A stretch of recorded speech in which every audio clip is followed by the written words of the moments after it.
Number 8. Abigail Saldana.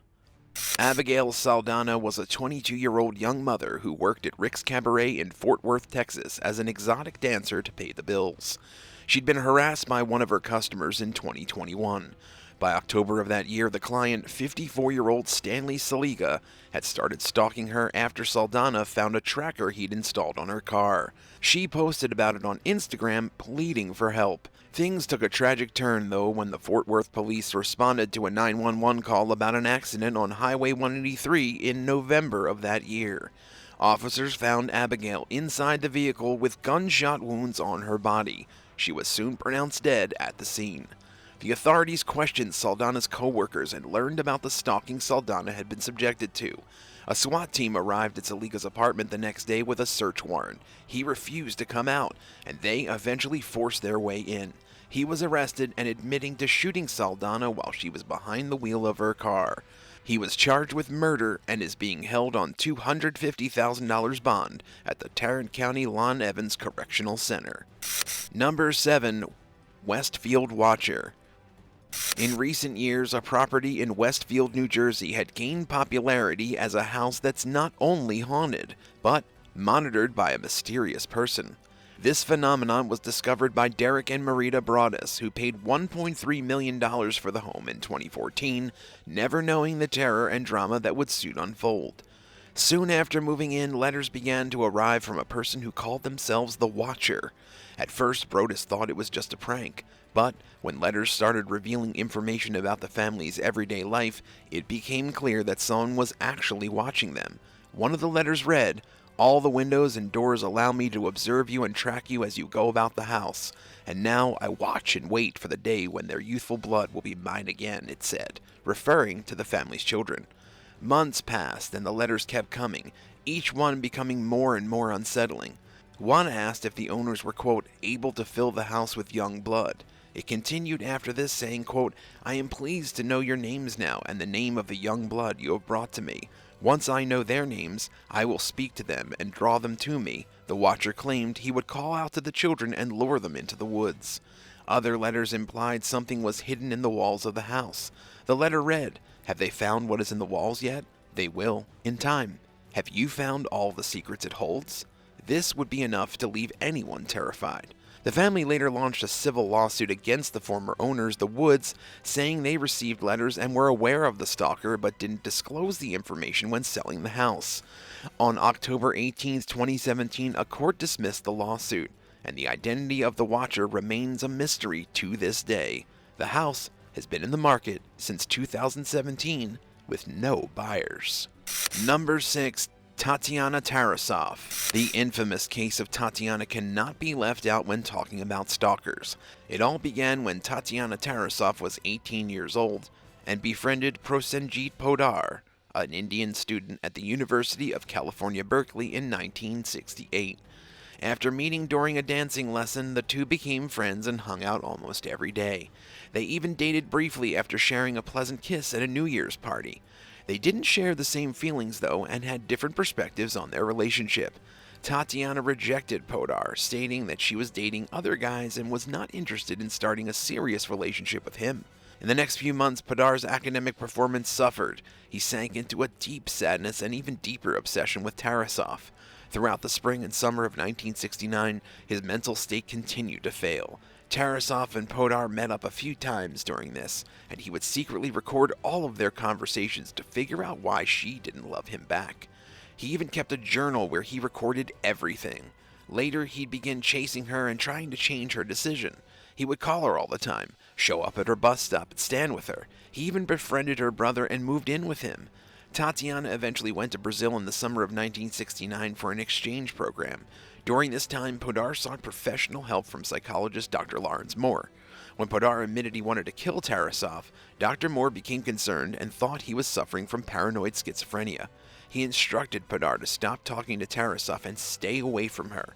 Podar stopped attending therapy sessions after that. Dr. Moore informed campus police of his findings and told them about the death threats and suggested Podar be civilly committed as a dangerous person. He was arrested and held for a brief time before being released. Tatiana was not notified by authorities or medical professionals about any threat to her safety at all. Padar kept stalking her after his return, and on October 27, 1969, Padar murdered his former friend. He arrived at Tatiana's house and shot her 14 times with a pellet gun before stabbing her. He turned himself in after this and was convicted. His conviction was eventually overturned on the grounds that the jury was not properly instructed during the trial. Padar was not retried and was instead deported back to India after only 5 years in prison. For all the suffering he put Tatiana through, this punishment was hardly enough for justice. Do you think Tatiana's death could have been prevented? Let us know your thoughts in the comments below and be sure to subscribe. Number 5. Celeste MANNO. Our next incident takes us to the land down under in Australia, where Celeste MANNO was a 23-year-old woman living in Marinda, a Melbourne suburb. She majored in criminology and psychology in college and worked as a team leader at a call center in Mill Park. In 2019, one of her co-workers was fired, and despite not being friendly with him, she treated him with kindness and walked him out of the building. Something about this action led the 35-year-old male to start stalking MANNO on social media, creating multiple profiles when she blocked him. She even eventually made a police report. But in November 2020, while MANNO was at home with her mother, the man broke into her house through a window and at around 4 a.m., stabbed her to death. He then left the area by climbing over a side gate. Not long after, he crashed his car into the Marinda police station and was arrested. He was escorted to the hospital where he received medical treatment for minor injuries and after his release was charged with murder. Number 4. THERESA SALDANA. Our next story centers on a movie star, 27-year-old THERESA SALDANA, who was a Brooklyn, New York native. She was a celebrity in the 70s and 80s that attracted and became the obsession of 47-year-old Scottish drifter Arthur Richard Jackson. His infatuation with Saldana rose to the point that he went to the States to, quote, be close to her in 1982. It was his fantasy, his dream, and his plan to not only find her, but also murder her and commit suicide so that they could spend eternity together in the afterlife. Talk about a twisted devotion. Once in the States, Jackson hired a private investigator to find out everything he could about Saldana. He got her address, and as she walked out of her house in broad daylight, he assaulted her, stabbing her 10 times in the torso with a hunting knife, leaving her inches from life. A delivery man dashed out of a nearby apartment block and came to the actress's aid, subduing Jackson and saving her life. Jackson was found guilty of attempted murder and sentenced to 12 years in prison. He continued to make threats against Saldana while incarcerated and started to send them to the man who saved her as well. The actress lived in constant terror as she received letter after letter. He'd write that if it wasn't him, he had people who could kill her, and that when he was released, he would track her down and finish the job.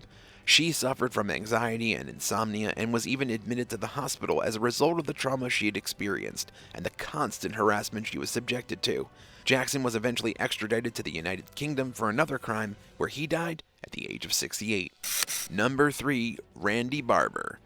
In 1996, Gary Della Penta fell in love with Randi Barber, a young woman from California. He was constantly asking her out, bringing her presents, and trying to win her over after they met through a mutual friend. Della Penta even became a member of her church. Barber, who'd rejected his approaches, went to church leaders to express her worries. After this, Della Penta was kicked out of that church. For 3 years, his infatuation with Barber grew as he stalked and followed her around. He even posted ads in several sex-related chat rooms in her name. While impersonating her, he mentioned a fetish for rape scenarios and fantasies of being raped by males who entered her residence.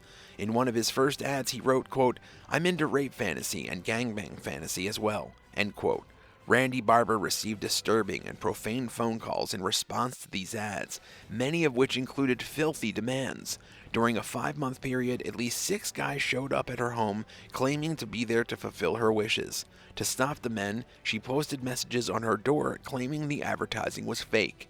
It wasn't long after that officials received suspicious reports under Della Penta's name, and his identity was found by search warrants placed by his internet providers. After looking through Della Penta's hard drive, it was confirmed all of the emails came from his computer. He was charged with cyberstalking and sentenced to 6 years in prison. Number 2. Ava MAJURY. TikTok users may be familiar with 15-year-old Ava MAJURY, a popular TikTok performer with almost 58 million likes on her videos and over 1 million followers on her account. She started using TikTok when she was just 13 years old, and her videos consist of dancing and lip syncing. Her social media fame turned sour though when a man named Eric Justin 111 approached her on multiple networks. She responded to him a couple of times at first, as she often did to keep up with interactions with her fans.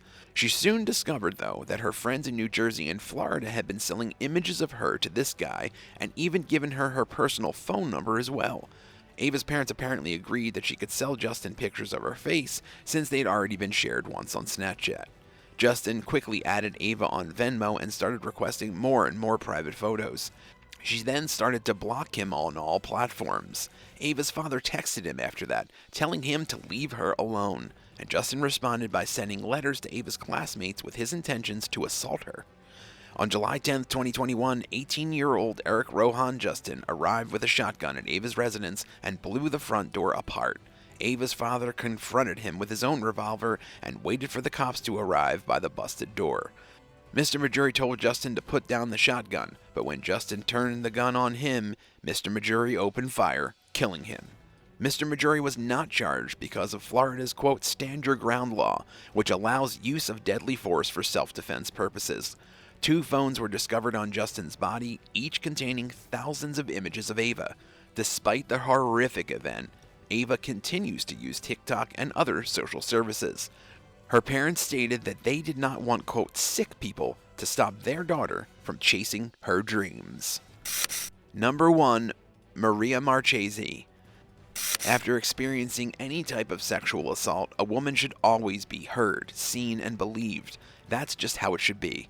45-year-old Maria Marchese, though, disrespected rape and sexual assault survivors everywhere by falsely claiming rape on a 4-year terror campaign against 45-year-old psychiatrist Dr. Jan Falkowski in London back in the early 2000s. Maria met Dr. Falkowski in 2001, when he was treating her then romantic partner. She became infatuated with him at that time, and quickly got his cell phone and home number. She started stalking him after that, and proceeded to make phone calls, write letters, and send him text messages constantly. She would profess her, quote, unconditional love for him, and say that they were destined to be together forever. She also began threatening Dr. Falkowski's fiancée, Deborah Pemberton, believing she was trying to separate them and stop their happiness. She used text, emails, and phone calls to spy on the couple.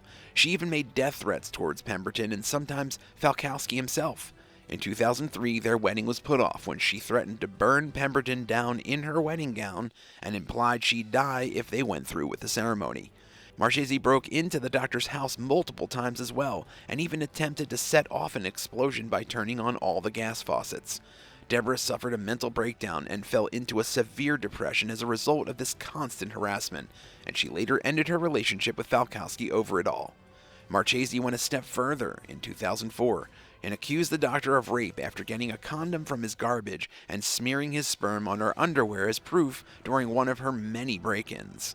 Dr. Falkowski was a suspect for over a year before evidence was obtained to clear his name just 5 days before the court date. The sample contained traces of his new girlfriend's DNA, which helped to prove he had been framed by Marchese. Thanks for watching. Which of these cases shocked you the most? Let us know in the comments below, and don't forget to subscribe. See you next time on the Bad Badger.